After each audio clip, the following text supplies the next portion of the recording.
Okay, cool. So when you first got here, what was the music that was inspiring you?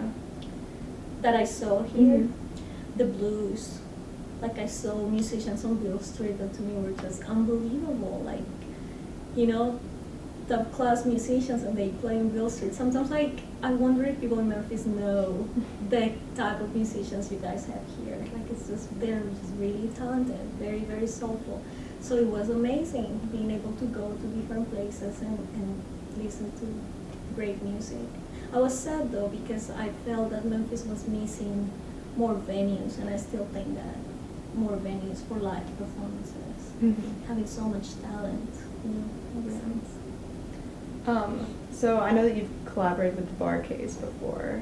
And A little something. A little For the, something. it was for Haiti. It was a song called "A Message from Memphis," and it was, you know, just giving hope to people in Haiti, saying, "Don't worry, it's gonna be okay, and you're not alone." Okay, cool. So how do you see your style of music kind of fitting in with them, like that old soul sound? How do I see my music? Well, I do world music, Mhm. and it has influences from different genres. You know, like in this record that we're releasing in April, it will have a little something, a little Memphis soul in Mhm. there.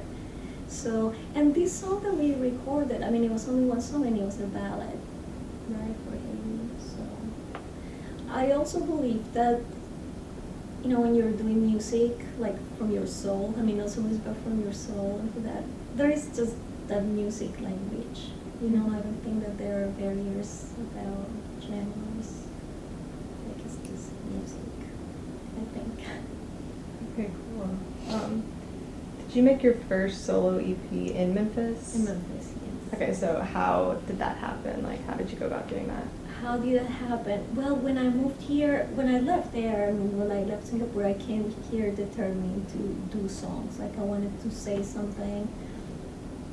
I actually wanted to do songs that were positive to people, that brought a message, you know, and I wanted to bring people together that normally don't get together.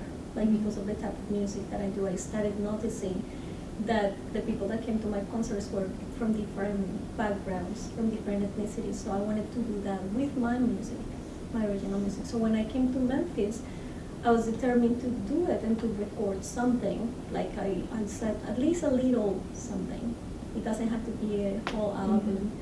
So I had some songs, and I met musicians, you know, through other musicians, just here and there singing. I started singing when I came here with a band called Orquesta Caliente, which is a salsa band. And through them I met other musicians. I mean, the rhythm section from the band, you know, we became friends and they became my band. The four-piece drums, piano, and bass, and myself, but he was stuck like that. And I just asked them, and I, you know, started putting together the money and met a very nice guy, a producer. His name is Isaac Daniel, and he helped me a lot to do it.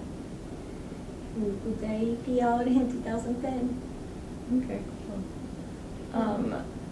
So how did you start working with the Memphis Music Foundation? Because I know you mentioned Isaac. Was it through him? Yes, no. Actually, I met him when I was already working there. Oh, okay. I started going to the Music Foundation. It was actually through Joe Restivo, the guitarist. Okay. One day, I mean, I met him when I came here. I think it was like probably a week after I came here. He was one of the first musicians I met.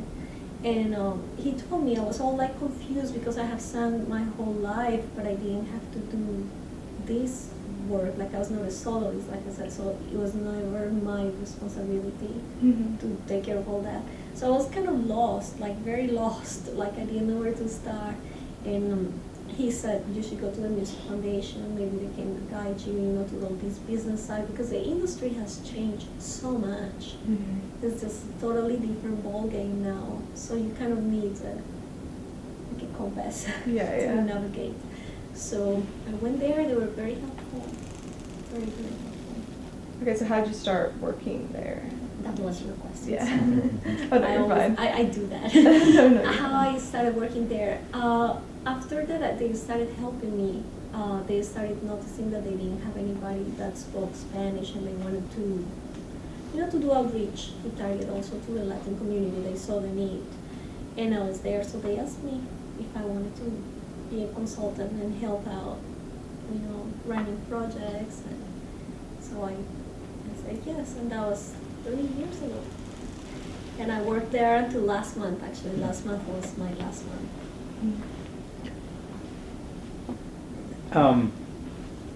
You know, Memphis is sort of musical history. It's known for a lot of different things, but it's certainly, I would say, probably not thought of historically as being a place where, you know, Spanish language music happens. Have you found it difficult to kind of bridge that gap and sort of promote the you know, Spanish language music in Memphis? Do you think there's a difficulty there, or do you think the community is really ready for it? Oh, yes and no. Mm-hmm. I think that the community is ready for it. I think that people are open to new things. They want to learn about new things. It's good for me because there is no many people doing it, so I get to do a lot. Because there's nobody else. I was like, it's not because I'm the best one, but because nobody else. So that's good for me, personally, selfish. Oh, sorry. And now, it's hard because there are not many venues to perform.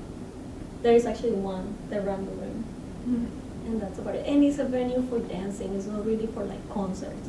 I did my Opus 1 with the Memphis Symphony Orchestra there, and it was hard because the room is not built for live music. Even though it's a great room, it's just not built for that. So that makes it hard. And maybe the media, you know, there's no many ways to like sometimes promote things in Spanish or things like that.